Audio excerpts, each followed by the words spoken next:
السلام عليكم ورحمة الله وبركاته. ازيكم يا حبايب قلبي؟ عاملين ايه؟ يا رب دايما تكونوا بخير. اهلا بيكم في قناة مشغولات لولا. النهاردة الفيديو ده معمول مخصوص شكر للجميلة العسل السكرة فاطمة احمد، اللي انا بموت فيها وبموت في شغلها واتقانها الفظيع في الشغل. شايفين يا بنات؟ عامله لي شغل رائع. عامله لي مقدمه الفيديو تحفه تحفه تحفه يا بنات. اتمنى ان انتوا كلكم تدخلوا في الجروب بتاعها اللي انا هنزله لكم في صندوق الوصف، وشوفوا كاتبالي الصعب معلوله اسهل من السهوله. شوفوا هي خدت الجمله بتاعتي على طول وحطتها عندي كمان في مقدمه الفيديو من نفسها كده، لانها دايما متابعه القناه عندي.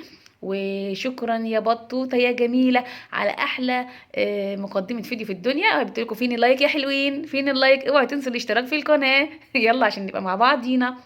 يلا بسرعه هنزل لكم في صندوق الوصف الجروب بتاع فاطمه احمد. وبالتوفيق يا حبيبه قلبي. خدوا بالكم بقى من اللوجوهات التحفه الخطيره اللي بتعملها، يعني تعمل لكل الناس لوجوهات ومقدمات للفيديو. ويلا بسرعه نروح على الجروب بتاعها عشان نشترك عند فاطمه احمد. خدوا بالكم يا بنات، اول 5 هيطلبوا انها معمول لهم خصم كبير جدا.